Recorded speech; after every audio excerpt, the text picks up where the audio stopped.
Colonel Rick Kiernan, now of Warminster, was in the United States Army from 1967 to 1993. And you went to Virginia Military Institute. I did. Why'd you want to do that? When I was in high school up on Long Island, a friend of mine asked me when I was a junior if I would like to take a ride down to Virginia with him. He had a friend, and it was President's Weekend, I guess, so I rode along with him and got down to Lexington, which is in the Blue Ridge Mountains in the Shenandoah Valley, and it was in the evening, and I remember looking and seeing the school and the barracks out on the parade field, and I just fell in love with it. And I just decided it's the kind of school I would like to go to. It was small. They only accepted about 300 men at that time into the school. And I liked small classes, and I think that's what I really enjoyed about it. And I liked the structure. I liked the discipline, if you will. I had gone to a parochial school, grammar school, and high school. And at that time, the Vietnam War was just starting up. And I just felt that would be a great place where I could do my athletics, I could do my studies, and also learn a little bit about the military organization. Now, you mentioned the Vietnam War was just starting up, so what was your consideration of that? There would be an obligation to join that war. Well, we were also very aware that when we turned 18, we had to go down and register for the draft. And our class of 66 was an interesting class. In fact, they've written a book about it called The Long Gray Line. It was about the class of 66 at West Point. But when we all started out, it was 1962. President Kennedy was alive. Vietnam really was not a big thing. But 4 years later, by the time we graduated, we had lost both Kennedys and Dr. King, and we were into Vietnam. So America really changed in those 4 years that we were cadets. And what did you and your classmates think about all that? It was very traumatic. And I guess in a fortunate way, we were kind of isolated by being in a very small school, in a very small town down in the valley. But as we began to read, we became aware that there was an imminent possibility that we would be part of something. And we were very aware, I think, at that time of the Cold War, you know, the things that were going on over in Europe post-World War II. But we really didn't have a grasp for the Vietnam thing until, you know, much later when we got into the late 60s.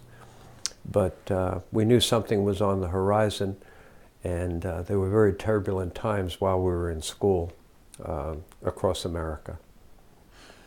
And so what did Virginia Military Institute prepare you for? What did you learn? Well, it was a wonderful school. I found out humility because it was only 300 of us brought in.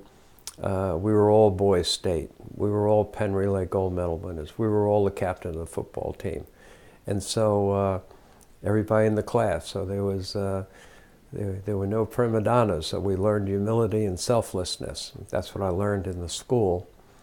An example would be when you're learning how to march a week or two before the older cadets come back, you're in little 10-man squads. And if you mess up and get out of step, you stood there while the other 9 classmates did the push-ups.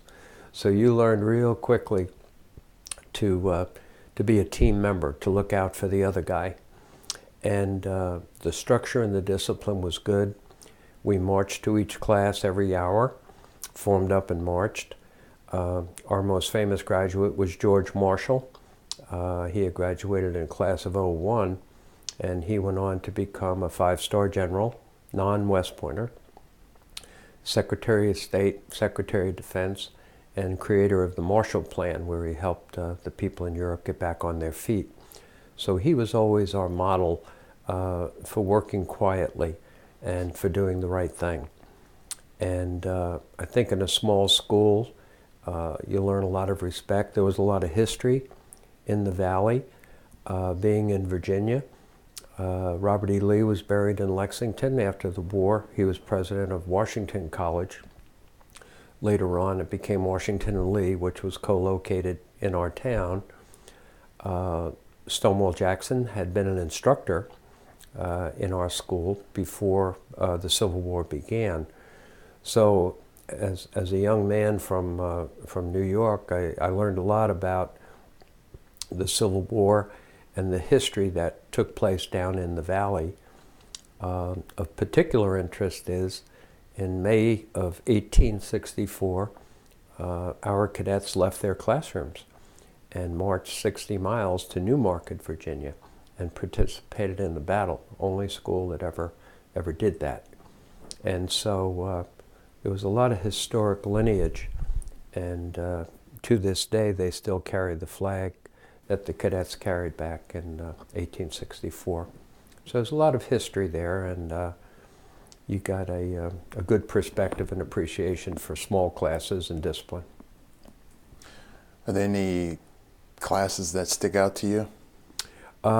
It was an engineering school, civil engineering, and they had electrical engineering, but I always liked books. I always liked reading and literature, so I was one of the few 10 of us that were English majors, and we used to get teased quite a bit for being tweets and knowing about poetry and knowing about literature. And while the other classmates had their plumb lines and their sextants and were measuring buildings and quantitative stuff, while we took public speaking and we took communication skills and things like that. So it was a friendly rivalry, but I loved being in the small classes with the literature. And I had French, which built upon the 3 years of French and Latin I had in high school, not knowing that the French I had would lead me in a few years to be an advisor in Vietnam, because I had an aptitude for language. And as an advisor, if I could not remember the Vietnamese word, I could always go back to the French. So the French I had in high school and at VMI, in a way, led me into my Army career in special ops. Did VMI prepare you? Were you on a track in VMI to end up somewhere once you got into the Army? Yes, VMI is a state military school like the Citadel is in South Carolina, and like Norwich is and Texas A&M is.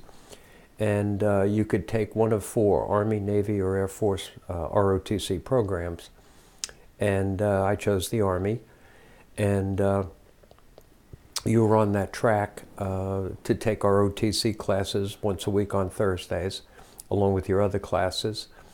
And then when you became a junior is when you signed your intention to be commissioned. So then you became a contract student, so to speak. And at that point you received a whooping $40 per month for being an ROTC. And so you were kind of on the track from when you were a junior. You were contracted to become and accept a commission in the Army. And when you got your commission, where did you go? Well, once again, everything comes back home. I went to ROTC camp at Indiantown Gap in Pennsylvania.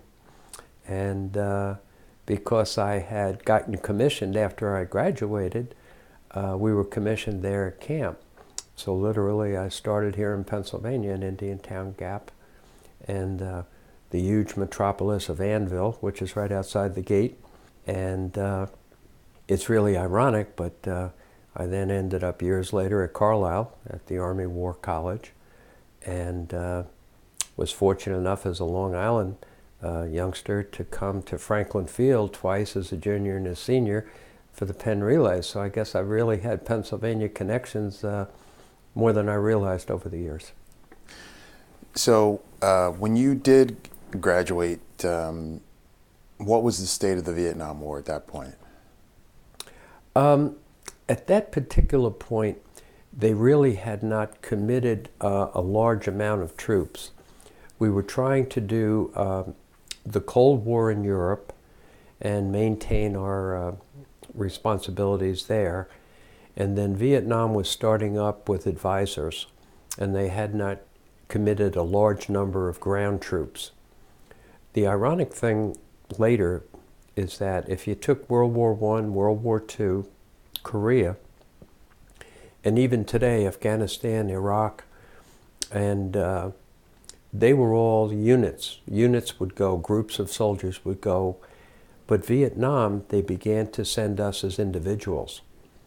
And that really makes a difference, because if you train together for 4 or 5 months and then go to the war, you come as a unit, you go as a unit. We went as individuals, and we're on a 12-month clock. And I think that's how you ended up over the course of the next 10 years between 1964 or 65 and when the war really ended in 1973 or 74, with over 500,000 men having gone, but they didn't go in units, they went as individuals. And I think that's the only war where we've done that. So we were kind of aware of Vietnam, but it wasn't a large deployment in the newspaper or on the news that the 82nd Airborne was going to go with the 101st. You went as individual replacements. And I think for 2 reasons. Politically, that kept it out of the headlines when you were sending individuals. Right. It was not a popular Not at all. war in the news. No, sir.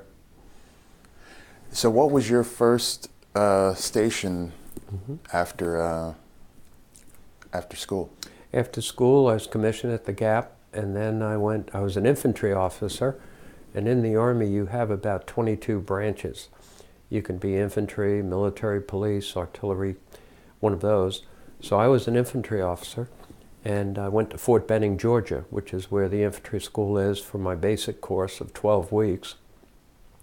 And then when I finished there, I was assigned to Germany, and I was over in Munich and Augsburg as a company commander, and very much aware of the Cold War. So once a month we would have alerts, and we would load up our soldiers and our equipment, and we would drive maybe 15 or 20 kilometers and have a pre-positioned setup along the Cold War barrier between us and East Germany, if you will. So you're very aware of the Cold War going on. The other thing is that we also knew we were only there for a year and a half, and we were going to be deployed to Vietnam. That became aware. So you did know that was coming? We knew that was coming by 67, 68. And then I got there in July of 67 after Fort Benning. And then in 68, I got my orders for Vietnam. And they sent me then back to Fort Bragg, to the Special Warfare School. And at that time, only 5 years before President Kennedy had been assassinated, so it was renamed the John F. Kennedy Special Warfare School. And at that time, Special Ops came from infantry, which I was. So I learned the Vietnamese language, and I learned at the Special Warfare School what it was to be an advisor. And we had to take a aptitude test for our proclivity for English or foreign language. And you needed an 18 to show your capability of learning a language, and going to the Defense Language Institute to learn a language. Well, I scored a 41, so thanks to Latin and the French 6 years. So I didn't go to DLI, so I went over to Vietnam. And that was very, very interesting. I went over there on the 2nd of March, 1969, as an advisor to the Vietnamese people. I think my first indication that my experience in Vietnam would be different than a lot of soldiers who went to U.S. units at base camps. When I got to Tan Son Nhut, guy comes down the aisle with a clipboard and says, "Is there a Lieutenant Kiernan here?" So I raised my hand. He said, "Come with me." So I followed him, and been in Vietnam now all of about 23 minutes. And he led me over to a plane, which was a fixed-wing, 2-seat plane. Fixed wing, small plane. And it wasn't painted in military colors like most planes and Jeeps are. And he said, "Somebody will be right here." I said, "Okay." So a couple minutes later, a man comes out in civilian clothes, and said, "Are you the lieutenant?" And I said, "Yes." He said, "Get in the back." So I did. Had my duffel bag, no weapon or anything. Well, I noticed on the side of the plane it says Air America. I didn't know what that meant in those days. So he flies me for a short distance northwest of Saigon, and it was dry season. Between March and October, there's no rain. So you can land on a rice paddy, it's all dry. And he lands the plane, and he said, "Somebody will be by to get you." Well, I'm sitting there with my duffel bag and a rice paddy, waiting. It probably was only a few minutes, but it seemed like a long time. And a soldier in a Jeep drove up, and I noticed for the second time it was not a green Jeep like most of the Jeeps in the Army were. And this was a blue Jeep. And I looked on the bumper to see a number of a unit or something, and it said OSA. Well, I didn't know what that meant, but I came to find out later it was Office of the Special Assistant, and that Air America was the CIA airplane. So I got in the Jeep, and they drove me to a small compound, and I became a member of Team 43, an advisory group. And on the team we had CIA, State Department, and a few of us who were in the Army. And it was high adventure for the next 12 months. So it was just a handful of Americans? Yes, sir, who were advisors. Just a handful of us. The majority of the soldiers in Nam were at base camps. For example, the 25th U.S. was at Cu Chi, one of my 4 districts where the tunnels were. Camp Eagle was the 101st north of us. So the larger American units and base camps were in the area, but we were on a small team, and in 1969 when I was there, they were beginning to put in the CORDS program in order to train the Vietnamese to be able to step up and help a little bit, hoping to teach them how to shoot weapons, how to do tactics and things like that. So each day, my sergeant and I would accompany 40 or 50 Vietnamese soldiers, friendly, and go out on patrol with them, follow intelligence, look for the Viet Cong, and explain to them how to do booby traps, how to do claymore mines, how to set up a perimeter, basic infantry tactics, if you will. And then at the end of the day, we'd come back to the small team where we were and where we lived with the Vietnamese. And then once or twice a week, we would get assets from helicopters from nearby U.S. units, and we would teach them how to get on a helicopter, how to fly to another location, how to deploy, like the American units do, and teach them how to do operational things. So we were the training and advisor. So it was just my sergeant and I, and then the rest were the Vietnamese people. So 2 things happen. Number one, you get very much to depend on them for your security. And when you say Vietnamese people, you mean civilians or? South Vietnamese soldiers. Soldiers, okay. Yeah. And they had regular South Vietnamese Army, the ARVN forces, and these were like the reserves or National Guard. They were called regional forces and popular forces. So you also got to see the war through their eyes, which was different than if you were with the U.S. unit. So you got to see in the hamlets and the thatched huts, the children, the women, because the men, if they were 16 or 18 years or older, they were with units. So in these little hamlets and all, you just had the children and their moms and the older people. So there was a real empathy that was built up by being an advisor and being with the people. How were they as soldiers? Very unsophisticated. I found that they were not bellicose. They were not naturally or instinctively aggressive people. And I wasn't trying to characterize either Vietnamese or Oriental types, but there was not an aggressiveness about it. and yet there was no passivity about it. It was more an acceptance of a situation that had gone on a long time. And they knew that after 12 months, now Captain Kiernan would go home and someone would replace him, and they would have another advisor. So my Vietnamese counterpart, the officer that I worked with, Captain Yak, Nguyen Van Yak, was very nice to me. He spoke English. He had been to Fort Benning. His wife taught school, and I became very close with their family. And I would try and teach the children English and things like that at night. But he told me I was his 8th advisor.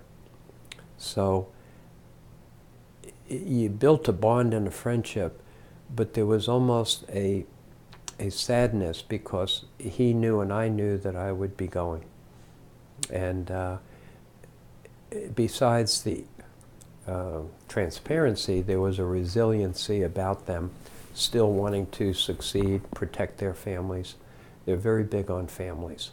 So I learned all of this that I would not have learned, I don't think, if I was with an American unit.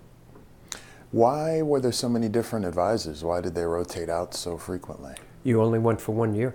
1 year tour of duty and then... Yeah, you counted your days. So when you got there, you were a new guy, your uniform was green, and you could look around, you could tell who had 2 weeks left to go. His uniform was faded. And you would have the countdown, and 20 days to go, 30 days to go, whatever it might be. So I'm back to the point where we didn't go as units. We didn't stay as units like they did in World War II and Korea, and even today in Afghanistan. We went as individuals. So these Vietnamese units that you were advising, how long would they spend with you and your sergeant before they actually went into the fight? Oh, we were in the fight every day. Oh, yeah, that's how I got my 2 Bronze Stars and my sergeant and my people. No, we So you were, it was sort of learning on the job kind of training. We were shot at a lot. And then when they would be wounded, my job and my sergeant was to call for the medevac to put the Vietnamese wounded and bring them to the hospital of Cu Chi, the 12th Evac hospital. But it was called a contact. So you go out on patrol each morning, they drop you off on the truck, and then you'd come back in at 4. In the dry season, you could walk perhaps 3 or 4 miles, careful to look out for booby traps and mines. But in the wet season, you could not go as far because you had to walk along the banks of the rice paddies because they were filled with water. So you had 2 different types of things there. But if you ran into the Viet Cong and there was a firefight, that was called a contact. So you would write down the coordinates of where the contact was. And then our job was to help evacuate the wounded and dead.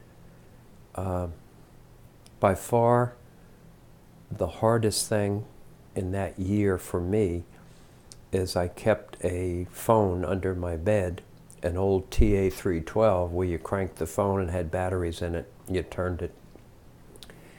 And I had a map next to my bed with little colored pins in it that showed where the base outposts were. And so if I got a call from my Vietnamese counterpart in the middle of the night that there was a firefight, the Viet Cong, I would then have to call my interpreter and get the helicopter and go out to where the base camp was and then pick up the wounded and the dead and then bring them to Cu Chi. And that was very, very hard duty because number 1, it was at night. Number 2, we didn't have any fire support on the ground. So that helicopter was basically a sitting duck. Yes. And although on paper you have the Geneva Convention, anything that has a chopper with a red and white cross on the side is unarmed, you're vulnerable. And the hardest thing is when you landed that chopper not knowing what was going to be put into the chopper on stretchers, pieces, of people. It was hard. So what was a typical day like? You would Yeah, go out on patrol every day? Almost. Typical day, I was the operations officer. I was the infantry guy, if you will. I had other people on my team who were intel. I had other people on my team who were logistics supply. But a typical day would be up in the morning. We'd have a little meeting with the team. The State Department would brief their thing. It might be on the rice harvest. The intel people, CIA, would brief their intel, and then we would brief based on their information where the operation was that day. And then by about 8 or 9 o'clock, we'd go out, load up the soldiers. They would drive us out, drop us off. Then we'd begin to walk on the patrol. Trucks would pick us up again about 3 or 4 o'clock, and we'd come back in, and that was pretty much a typical day. I'd say probably 2 or 3 times a month we would have helicopters pick us up and we'd go to a further location. But it was pretty much the same each day, going out on patrol, trying to be aware of the contacts and trying to teach as you went along, help the Vietnamese people understand security, awareness, and things like that. And you'd relay that information back to Yes. the other camps? Yes, I had the responsibility in my province.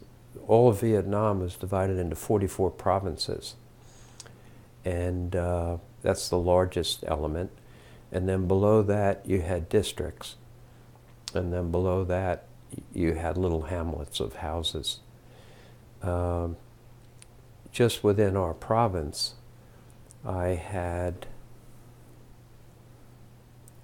81 outposts, and I had to train and help 32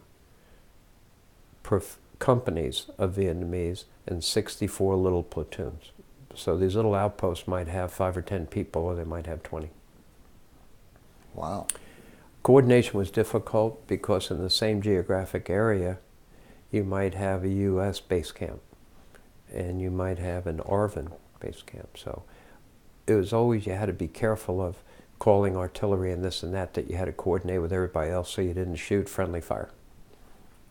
How often did you interact with those U.S. camps? I had a meeting with my U.S. counterpart each day at 5 o'clock in a truck. And he was the representative for the U.S. soldiers that was in that area. And many years later, when I got to retire and got to the company that I ended up working for, when I reported in, I looked on the wall, and this was the same man I had been with in 1969. Wow. My U.S. counterpart, and this was 1997. Small world. So you said that was going to be a year. You knew that was going to be a year. Came home March 3rd, 1970. 12 months. And what was that like when you came home? What was it? What was the reception like? Were you happy to be home? Yeah, personally you were happy. You were happy to go see your family, but we had nothing to compare it with. You know, Korea, there was no big welcome home parade. World War II was many moons before.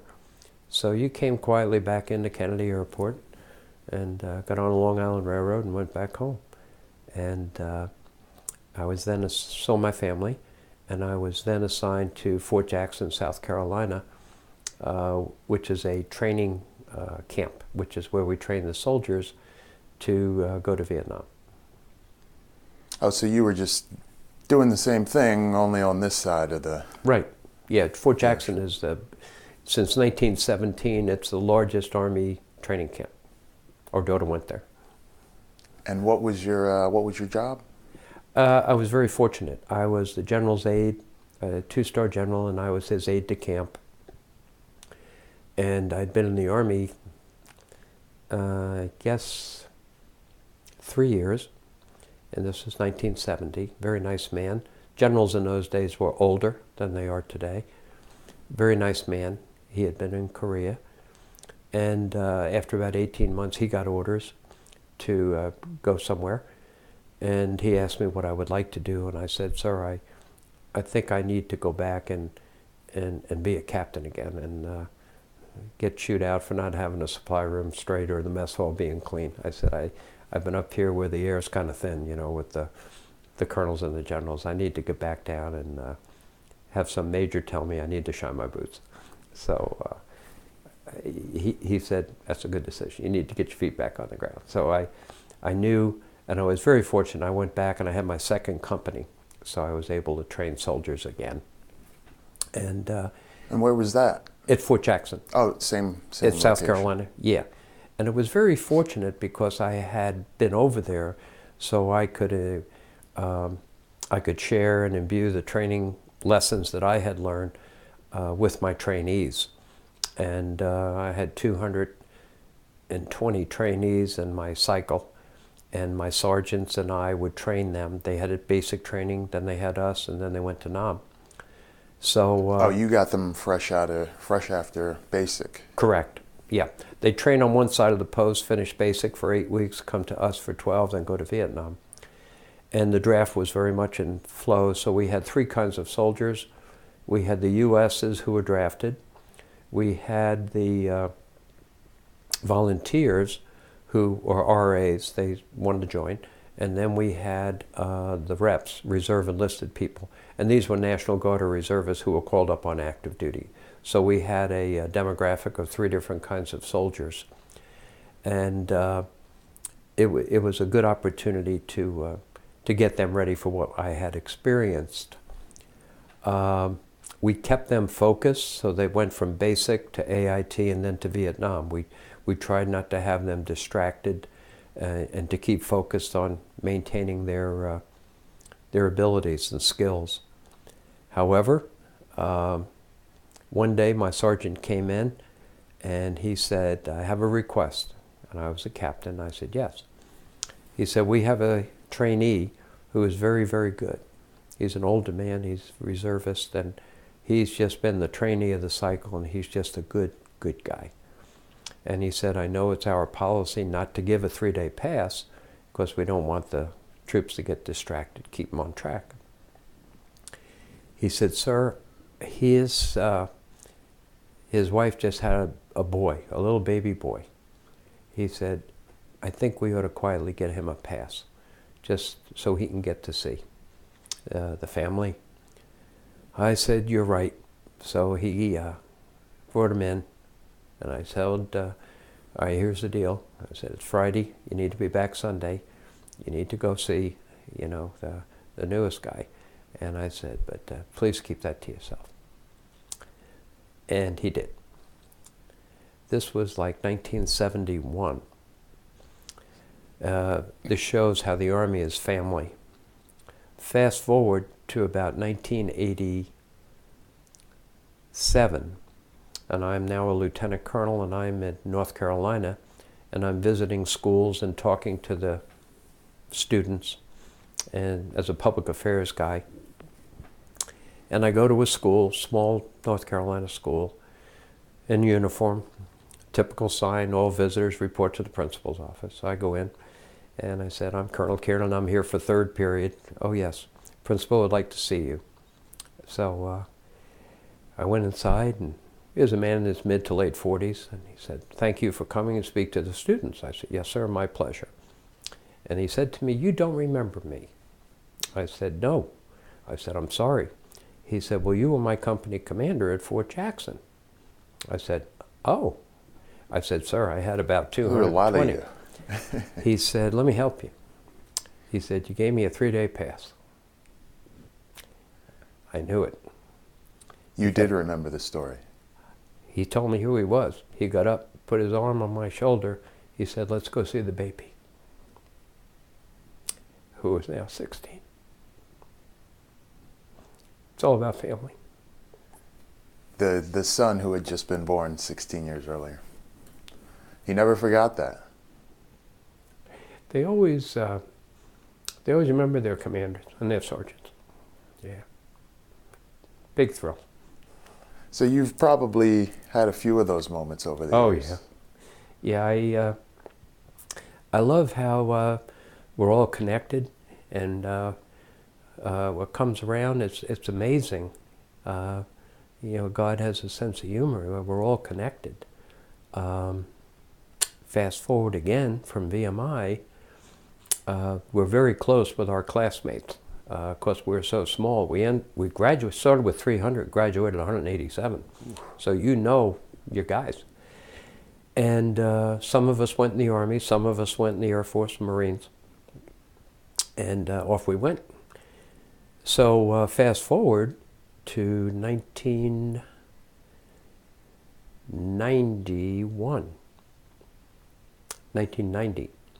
And when we finished the Gulf War, which was a very short war, General Powell, President, they had a very small victory parade in Washington after the Gulf War, first Gulf War. And my boss was very kind, and he said, we're going to have a contingent of about 500 soldiers, and then the Air Force will have one, each service, and we'll have our parade. He said, I'd like you to be with the Army contingent and the color guard. I said, that'd be great. So as we were in the marshalling area to form up for the parade, I walked down the line to say hello to my counterparts, the colonel in the Air Force. And when I got to the Marines, the colonel in the Marines was my VMI classmate. Did you guys recognize each other right away? Oh my gosh, yeah. So, Woody Sadler, and I hadn't seen him since 1966. Wow. And it was great. It was wonderful. So there's little ways that we're connected, and I found that to be one of the wonderful things about military service. I've enjoyed my military service, and it has helped build upon foundation for other things I've done, whether it's the Olympics or working for a private military company. But I think each experience you build upon a foundation and a lesson learned that you can carry into the next chapter is how I look at another chapter. So how long did you train troops for Vietnam? How long did that go on? That was a short time, because I did that after I finished being with the general.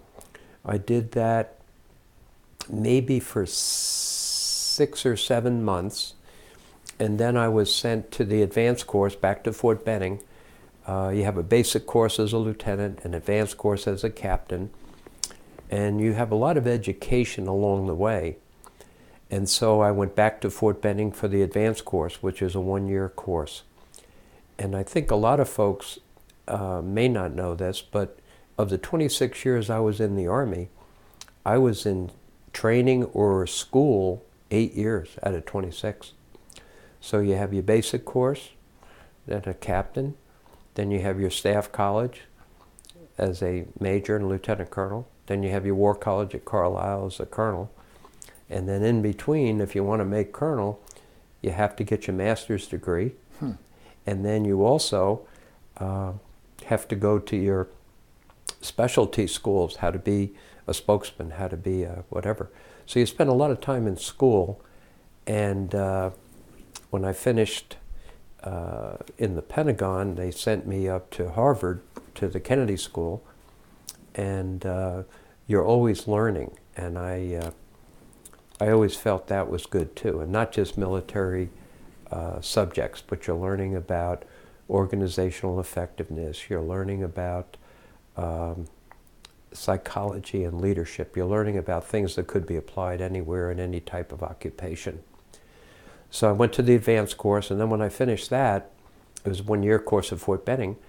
Then I had a wonderful assignment, and I was able to go to Missouri and teach ROTC for 4 years. And it was a boarding school and a military junior college. So I taught youngsters who were in high school and 2 years of college, and got to help with the drill team, and also did recruiting. I would go around to the local counties in Missouri, and draft was starting to drop off. Nam was behind us, but I enjoyed it because I was able to take these young men and teach them some things I had when I was in ROTC. So I enjoyed that. What is that process like? Talk about recruiting. What do you Well, Where do you your get usual the recruits? your usual recruiter is going to be someone you'll see in the shopping center who, you want to join the Army, the Navy, the Air Force, so you go in, you talk to him about a career. In ROTC, it's college instruction, and there's about 350 colleges that offer ROTC, and a lot of big name schools, whether it's Penn State or whatever it may be. But on the military junior colleges, there's only 6 of them, and Kemper is one, and where I was at Wentworth was another. But in order to get them there, you had to go around and speak at the different high schools and see if someone is interested in coming to a boarding school to take ROTC. So I went to about 57 schools in 8 different counties. So I would teach Monday, Wednesday, Friday, and then Tuesday, Thursday, I would go visit the different high schools and try and talk and see if we could get people to join ROTC. And I found after Vietnam that was a challenge, and so I said, so if I went in and said, here I am in uniform as a captain, and I want to talk to him about ROTC, mixed review. So I said, maybe I could volunteer to teach a class. So I put together a little program of instruction, a little curriculum on just, United States government organization. And I said, why don't we do this? I said, this way, third period, they get a break, they can have a cup of coffee in the teacher's lounge, and I'll just talk to the class about U.S. government. And then once I was in the classroom, I'll say, well, within the United States government, we have one little department over here called the Department of Defense. And then within the Department of Defense, we have an Army and a Navy. So it was great. It was like a guest teacher program is what I had devised. And I enjoyed it. And I enjoyed meeting the students. I always enjoyed mentoring young people. And so I did that for 4 years. And now Vietnam was definitely over with. It's now 1976, and I had taught 72 to 76. And so they said, well, there's not a lot of call for infantry requirements. We noticed you were an English major at VMI, and we noticed you took public speaking. Yes. Well, we're going to send you to the Public Affairs School, Defense Information School, and we're going to teach you journalism, media relations, and broadcast. I had never had those things. And so they sent me to the school. It was a hands-on school. Most of my classmates, they were all services, and they'd all been journalism majors and broadcast majors, so they knew, take 1, take 2, cut here, cut there. To me, it was all new, and I loved it. As soon as that red light came on the camera, there was something there. And maybe it's because I'm Irish. But anyway, I loved public affairs, and I stayed in that from 1977 until I retired. So when I finished the school, I really enjoyed it. They sent me to be the public affairs officer in Fairbanks, Alaska. They were building the pipeline. So there's nothing north of... That sounds like a public affairs challenge. Yes. There was nothing north of Fairbanks, Fort Wainwright, except the Arctic Circle, which is 110 miles. So you are on top of the world. And it was very exciting to watch them build what is very much in the news now when the president talks about ANWR and offshore drilling. So I was able to witness firsthand the construction of what I thought was a great engineering feat, 860 miles from Valdez to Prudhoe Bay, above the ground, in the tundra. I mean, it's cold. And Pump Station 8 was right near Fort Wainwright, but I enjoyed it very much. It was harsh, but predictable. So from October, Halloween, until spring, St. Patty's Day, it was cold but predictable. And then from the spring until probably Labor Day, beautiful. 76 degrees, sunny, and midnight sun. It's as light as midnight. You can wash your car, play baseball, go watch the Fairbanks News Miners, and where Tom Seaver came from. And I enjoyed Alaska. I was there for 2.5 years. And it was a very enjoyable assignment. It's very small. There's only one congressman, but I got to do a lot of community relations with Senator Stevens and Senator Gravel and Congressman Young. They only have 500,000 people, so you only have one congressman. And but I enjoyed the community relations aspect of it. And then when I came back from there, back to Fort Benning, and all the infantry guys always go back to the infantry school. And if you're artillery, you go to Fort Sill. Each camp has its own specialty. So when I came back, I was now going back to Benning, and had a chance. I was now a major, and it was a long time to go from captain to major. I was a captain like 8 years, but there was no promotions. So I went down there, and I was an operations officer, and then I was an executive officer at the school, and then I got a wonderful job. While I was in Alaska, I was also responsible for the newspaper, the weekly newspaper, the Yukon Sentinel. So I learned firsthand how to lay out a newspaper, how to take the photos, take it to the publisher, and it was my first weekly newspaper, and I enjoyed that, having young journalist soldiers write the stories, and that was really enjoyable. It was my first newspaper, and it was the first of 3 I had over my career, and was selected the best paper in the Army out of 450 papers. So from way up in Alaska. Yes, sir, Yukon Sentinel, and it was really good. And then when I came to Benning, I did executive time and training time, and then they made me the editor of the Infantry magazine, which is right over there, and in the corner.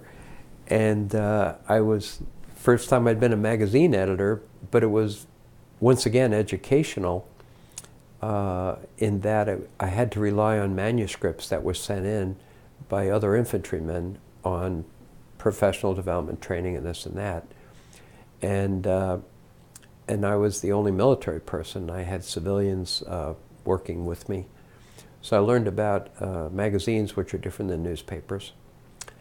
And so I did that, and continued on. And then I said, well, I'm a major now. If I want to make lieutenant colonel, I have to get going on this master's. Because they don't tell you this, but you got to get on that track. So I knew I was due to leave in 81 or 82.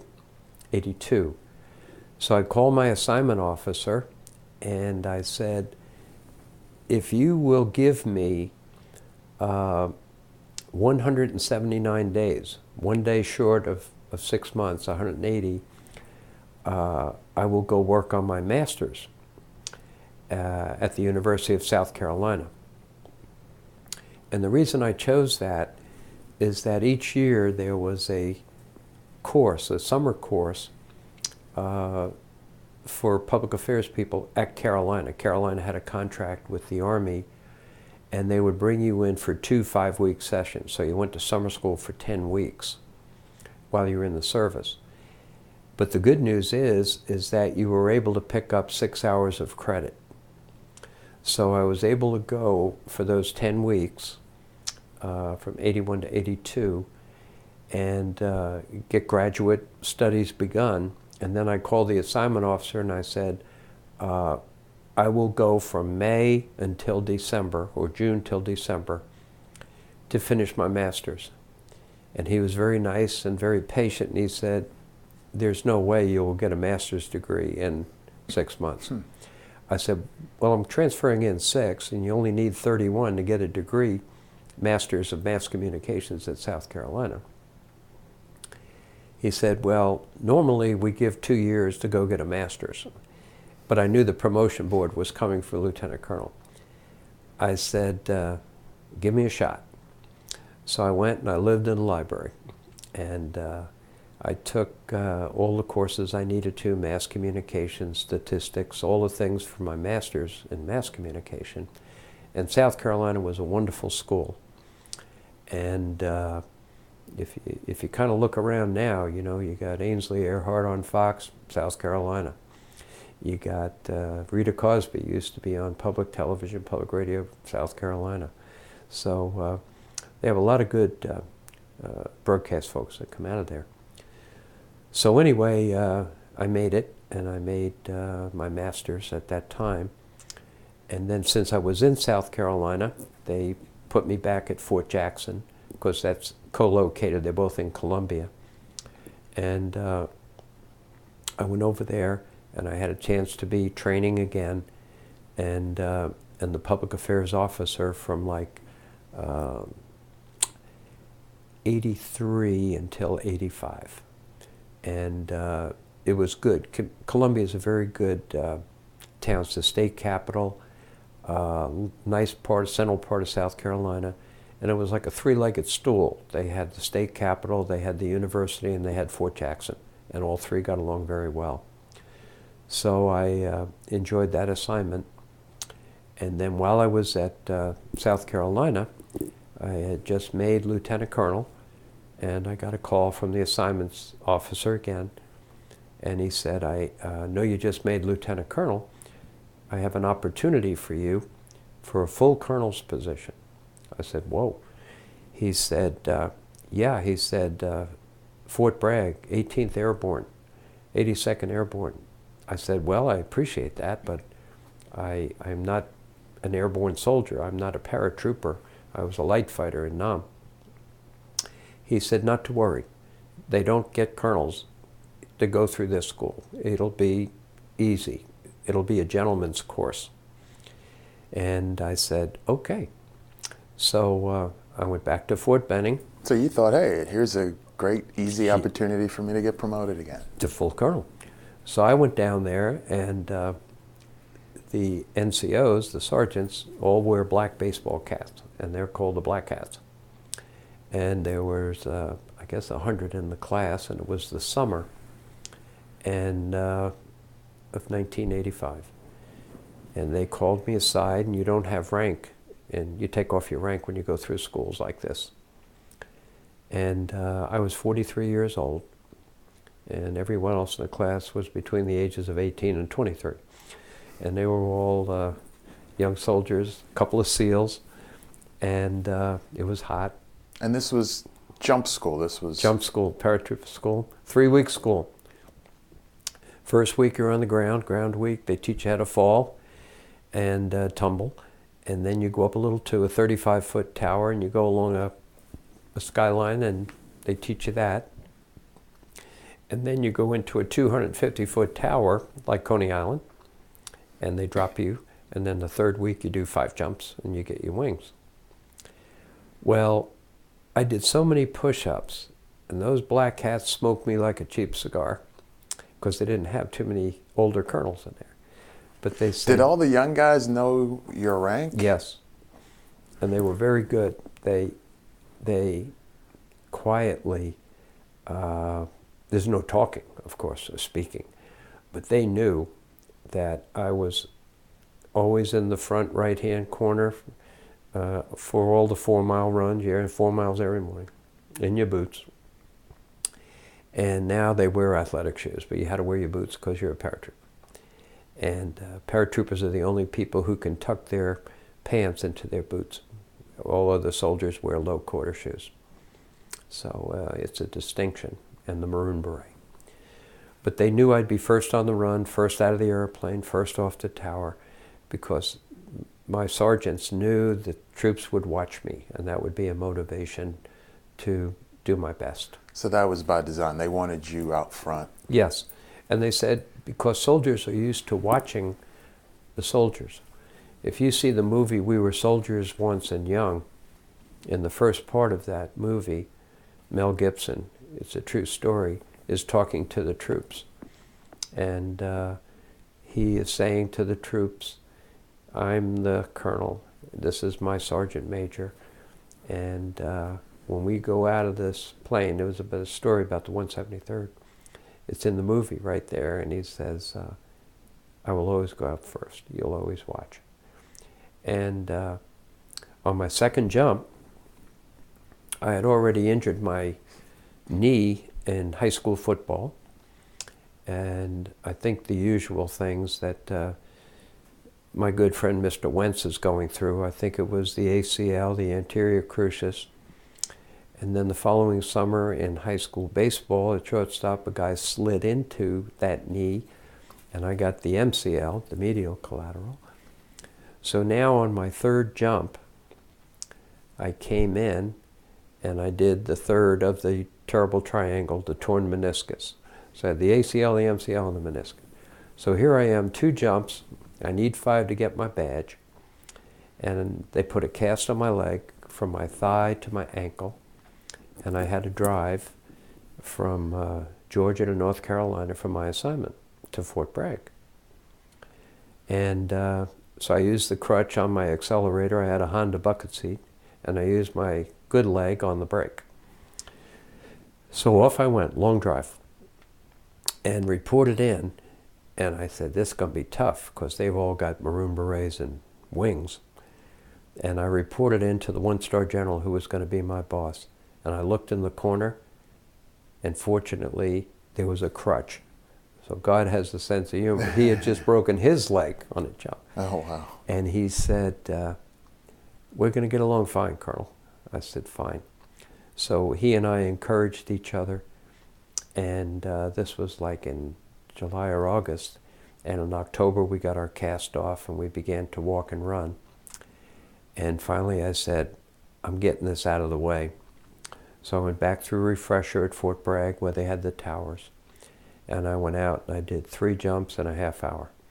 I jumped out of the plane, they gave me another chute, I went back up. Gave me another chute, I jumped back up. But the adrenaline was flowing. I said, I'm going to get it. So I did my 3 jumps, I got my wings. And I loved every day at Fort Bragg from 85 to 89. And wonderful people. And that one particular general became my mentor, a wonderful man. He, in fact, had been a White House fellow, very smart, and had been the attaché to Moscow, and had also been the attaché to China. And he was also the man that selected General Powell to be a White House fellow. So he was a wonderful man. And what was his name? His name is Bernie Lefke. He's a 2-star, and to this day, he's still my mentor. And wonderful, wonderful man, big heart. And he and his children go overseas to Africa and other countries. And he became a physician's assistant when he got out of the Army as a 2-star general. And he goes, and he and his children, who are now grown, and they provide medical support along with Doctors Without Borders. Wonderful man. So then in '89, I left after 4 years at Fort Bragg, and I reported into the Pentagon. And it was 3 exciting years. I got up there in the summer of '89. In December of '89, we went to Panama for Noriega and Operation Just Cause. In '90, we had the line in the sand in August of '90, and I was sent over to the Middle East to be General Schwarzkopf's spokesperson in Saudi Arabia. Came back, and then in '91, the war was over, and my boss asked me then. So this was, let's just go back. This was, you had been still in the Army for many years during basically peacetime. Yes. What was it like for you to then experience wartime again? The Cold War was different. The hot war in Vietnam was very much alive. The Gulf War, I was now a colonel, and so I was higher up in the food chain. I wasn't out in the desert with the infantry soldiers because I was public affairs. So when my boss sent me over, after the line in the sand speech, he said, we have 400 journalists who are in Saudi Arabia. He said, I need you to go over there and get your arms around them until we get this sorted out. And at that time, we were forming a coalition in the Gulf for Kuwait, for the liberation of Kuwait against Saddam. And so I ran the press center there in Saudi Arabia for General Schwarzkopf and coordinated all of his interviews. How did the Gulf War play in the media? What was the climate like? I think we did okay because, number one, it was a short war, but I also think because of the transparency. My job was to get the media lined up in a queue, get their questions, research the answers, coordinate with General Schwarzkopf, set up the interview, and provide access for them to him. The challenge for myself is I had a relationship with these journalists back in Washington. They were the Pentagon correspondents, so they knew me and I knew them. And the most challenging thing was to explain to them we were in the kingdom. We weren't in the United States of America where we have a First Amendment. And so a kingdom is different than a representative republic, which we have here in America.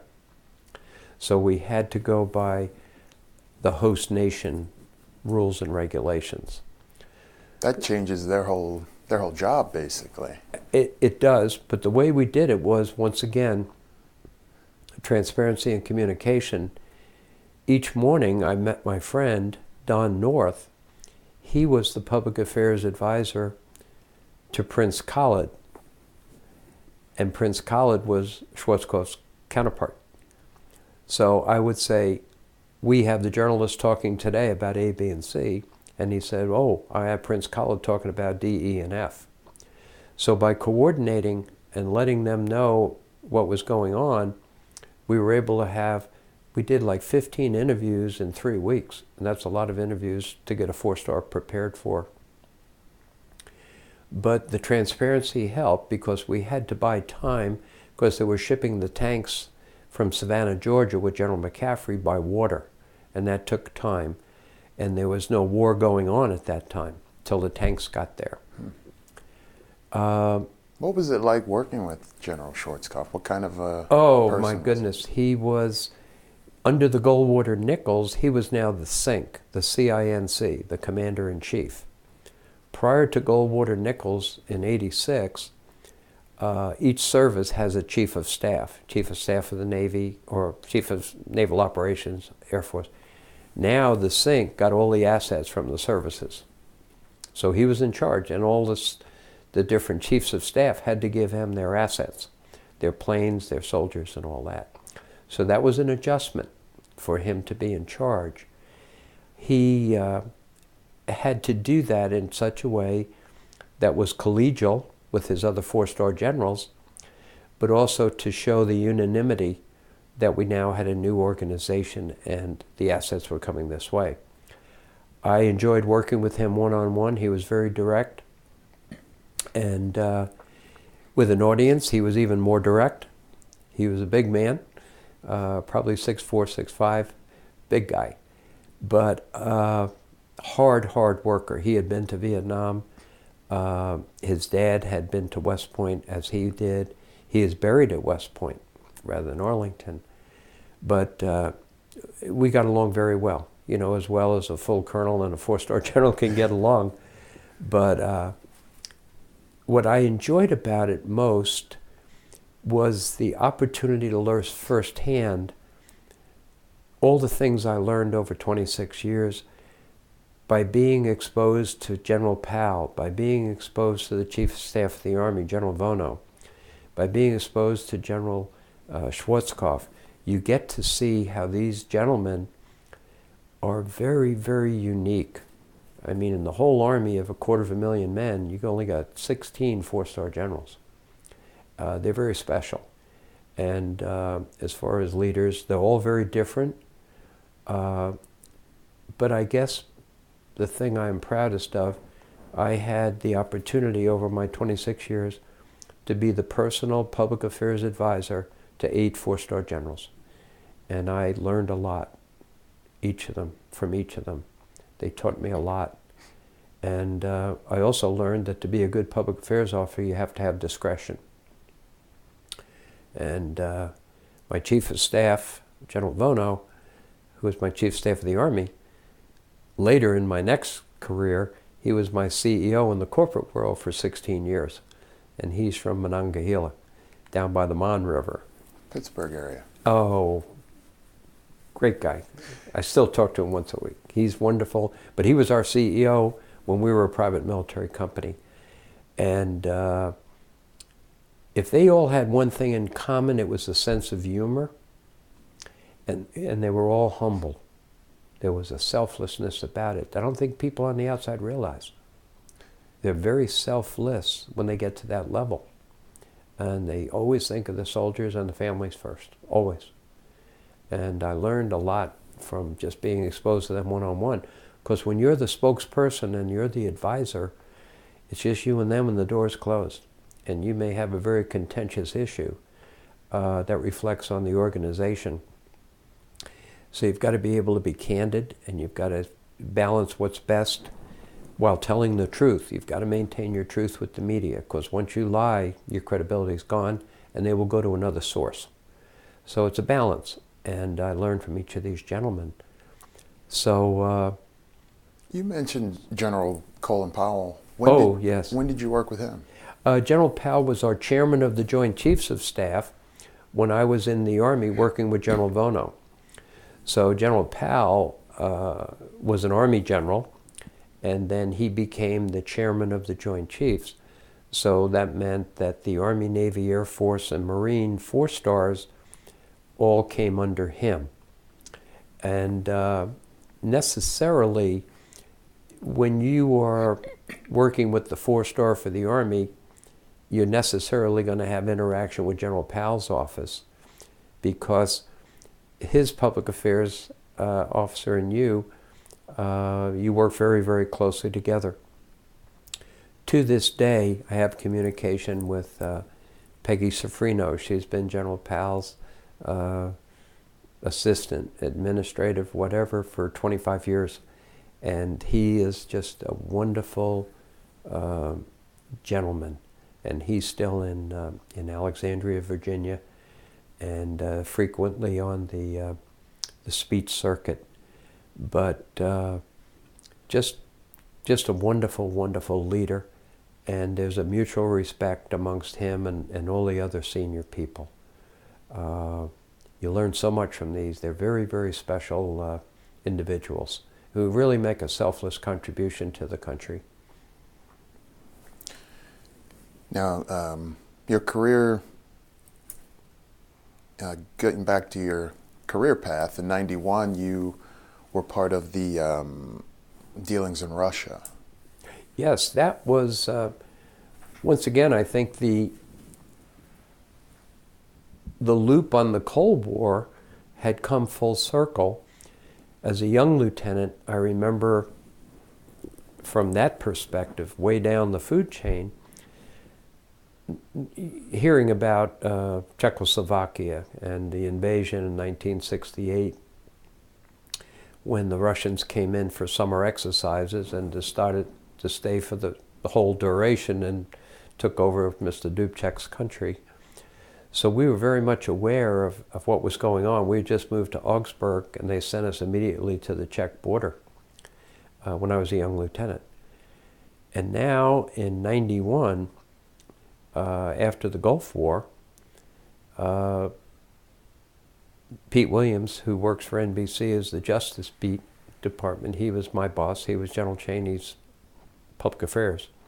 Called me down. He said, they're going to change government. It's going to be in October. And this was in, or November 1st it was, of '91. This was October. And this is as general as the orders get in the Pentagon. He said, I want you to go over there, and I want you to meet with TASS, Pravda, and Avestia editors and explain to them what you do. That was my guidance. I said, yes, sir. When do you want me to leave? He said, Friday. This was Wednesday.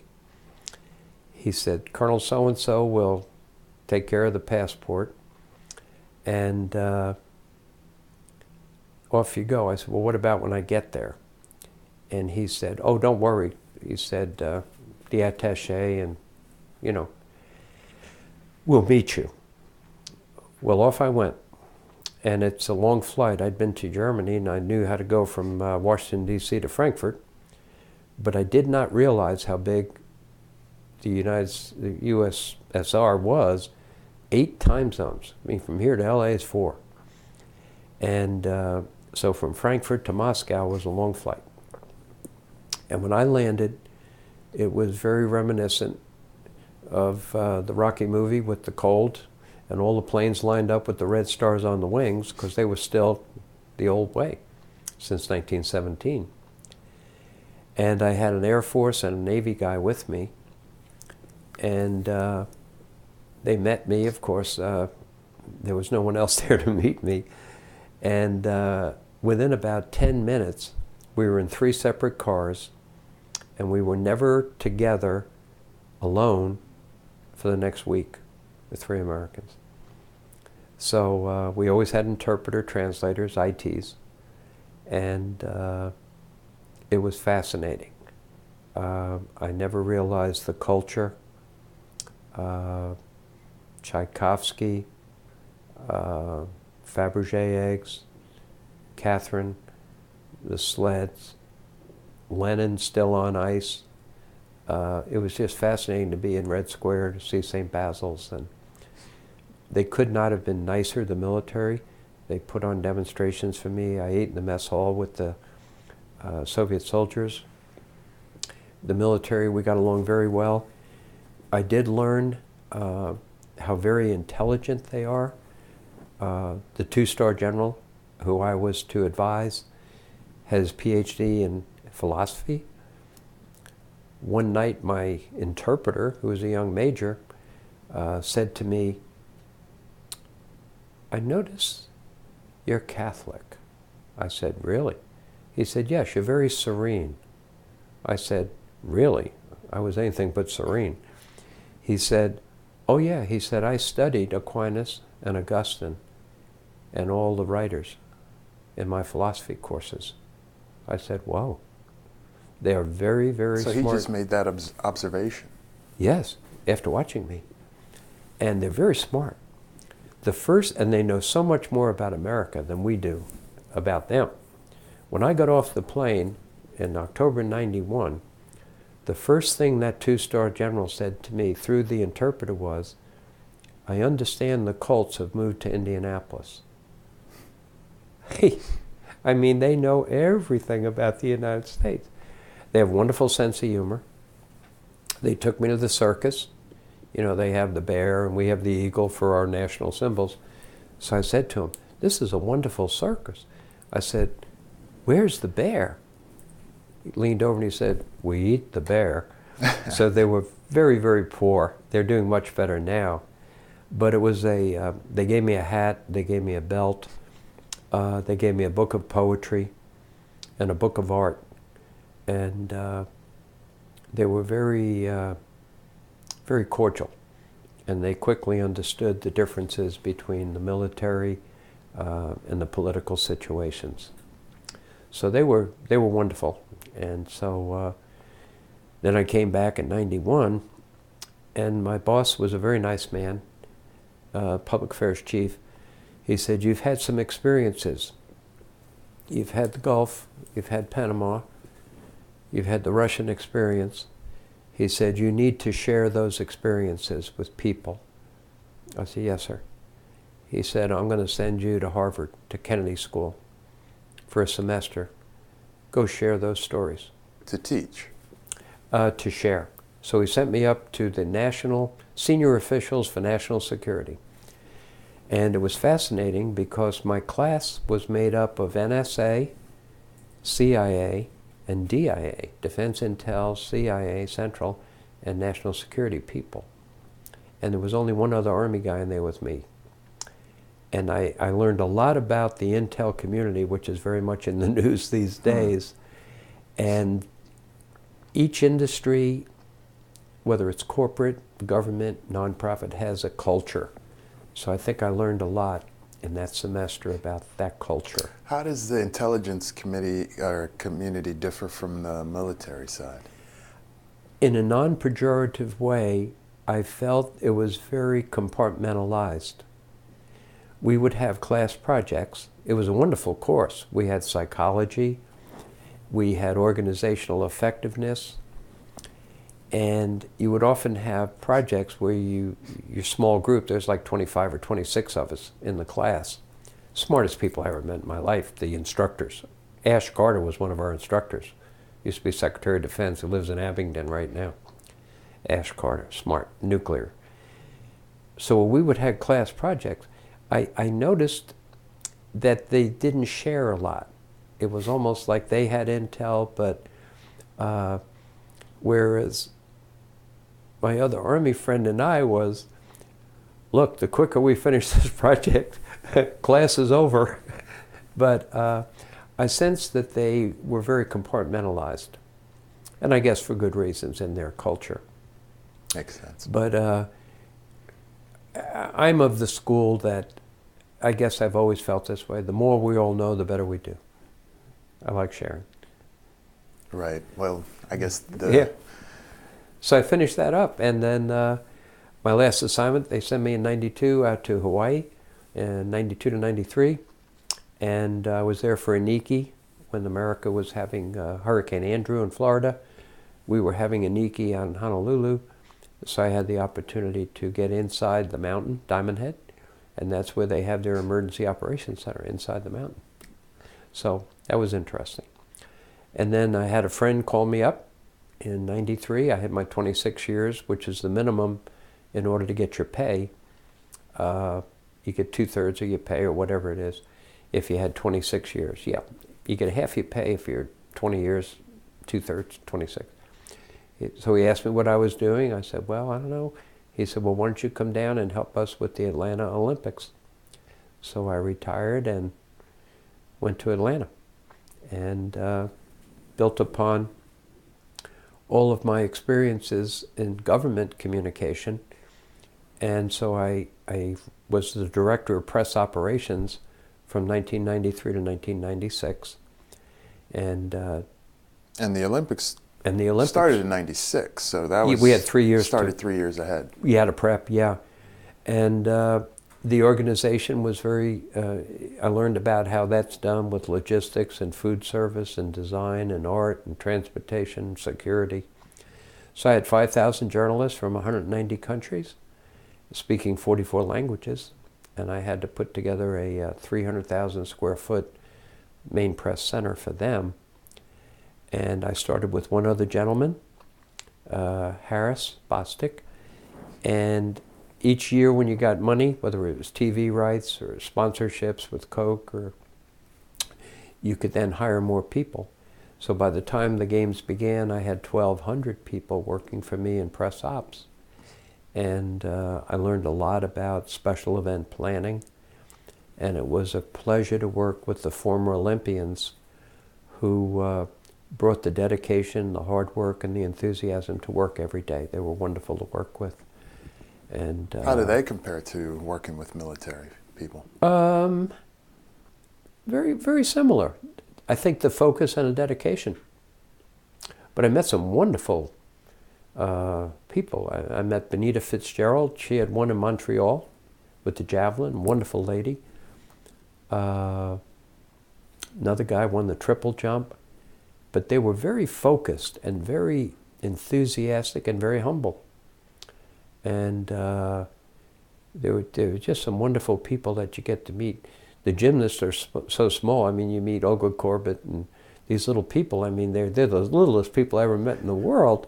And but every one of them was great. So I learned on that one. And then when I finished in '96, I picked up Newsweek magazine, and I saw a headline said "Generals for Hire," and I opened the article by Mark Thompson. And there were pictures of General Vono, my chief of staff, and a couple of other people from the Pentagon. And it said that these people had formed a small company in Alexandria, Virginia, Military Professional Resources Incorporated, MPRI. And I called the number, and here he is again. My assignment officer answered the phone, same guy that sent me to jump school. And he is from Coatesville, Pennsylvania, and went to Villanova. Wonderful man. And he said, "What are you doing?" I said, "Well, I'm finished the Olympics. What do I do?" "Oh," he said, "you must come up here and work with us. We have a company and you know all the people."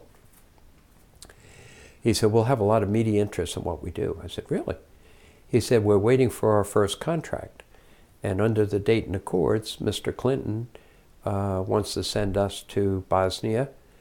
Yugoslavia is broken up, and he wants us to train and equip." He said the same thing he did in Vietnam. Right. So you were strangely qualified for such a strangely. position. So I got in a car and drove from Atlanta to Virginia, Alexandria, and I walked in and they were literally sitting on folding chairs. They just started this company. And the two-star general retired who was running the company was there with my old boss, General Vono. And the General Vono said, "Ricky, what are you doing here?" I said, "Sir, Jack said to come on up." So the man in charge of the company said, "Do you know him?" He said, "Yeah, he's my spokesman." He said, "Yeah." The guy says, "We don't have a contract yet. I can't give you a piece of paper." He said, "Shake my hand, go sell your house in Georgia and come back here, and I'll keep you busy until we get our contract." I said, "Yes." And that's how it works in the military, your word, your handshake. I got in the car, drove back, and that was in 96. And I left there 16 years later as a senior vice president. And the company went from 200 guys to 4,000. And we went from Sarajevo in Bosnia to Nigeria, to Iraq, to Afghanistan, and train and equip program using that model of helping ministries of defense around the world. And it was 16 years with the greatest guys, because we'd all been together and in the military, and here we were all in Alexandria, Virginia, right next to Reagan Airport. So it was a wonderful, wonderful experience to be with the guys you knew. A lot of mutual respect. And that was pretty successful, not just financially, but the end result was... Oh, yes, yes. To that end, a recent book has come out by our ambassador, James Pardue, called The Peacemakers, and it talks about the train and equip program that we put in place in 1996, and not a shot has been fired in anger since that program began. And recently, two of the Serbs who were responsible for atrocities in 1995 were found guilty in November of this year, 2 months ago. And we use that same model in other countries. But I think it was a good model, and it was one that showed you didn't have to commit troops and weapons and things to work and balance between the State Department and the host country. So it was a wonderful experience, and I think we made a difference. Well, when you look back on your career, your military side, how do you think it changed your life? I would say it was the most beneficial experience I had. Every assignment I had, I felt like I was able to mentor young men and women as we brought women into the force. I felt like I had a lot of first-hand experiences as I look back now that I guess were moments in history, whether it was a war or it was the Soviet Union. I liked the variety geographically of being in 8 different states, 2 or 3 different countries, and I think it taught me to be very adaptable And I love learning, and I think by having to have a different boss every 2 or 3 years in a different location and a different job, I was able to build upon my skills, and I think it enhanced my expertise, all those experiences, and I was able to bring them then to the other chapters. But this is why we call American military servicemen and servicewomen. Other countries, they're soldiers and sailors. But there's a reason we call our wonderful warrior servicemen. They serve. What would you say to a younger generation who might be watching this about the military? I think there was a benefit to the draft, the selective service as we call it. And I think we've been without it now for about 44 years. And I believe that we may have lost some of the benefit of 2 years service, whether it's in the military, public health, national parks. I think 2 years of service to your country, what you really learn is respect for authority, mutual respect for each other. You come out with a skill, you get a certain benefit to buy a home or continue your education. I just think by having some type of public service, there is a benefit, and I wish that the current generation had that opportunity. Is there anything else you want to talk to us about before we wrap it up? I appreciate very much everything that PCN does, and I really appreciate the opportunity to share my experiences. It's been a wonderful ride, and I have a lot of people to be thankful for. One last question. When you were going into VMI, did you anticipate being a career military man? What would you have thought at 18?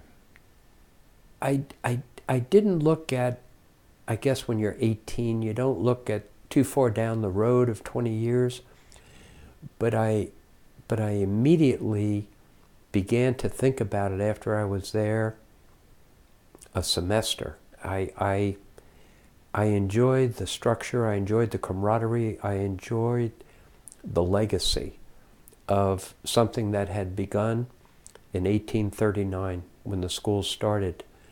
And I felt like it was just part of a legacy. And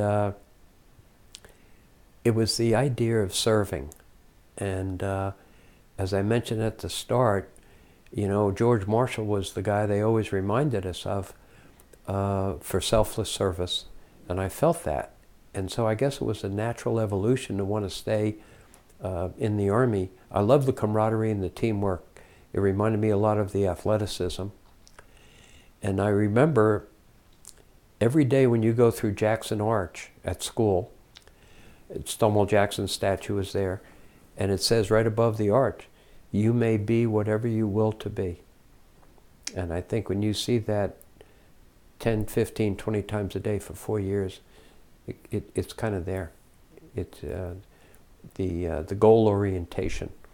And just your classmates. They keep you humble and they give you perspective. No big heads. You always look out for your teammate and your classmate. It's a wonderful, wonderful legacy. Okay, well, Colonel That's great. Rick Kiernan, thank you very much. My pleasure. Thank you.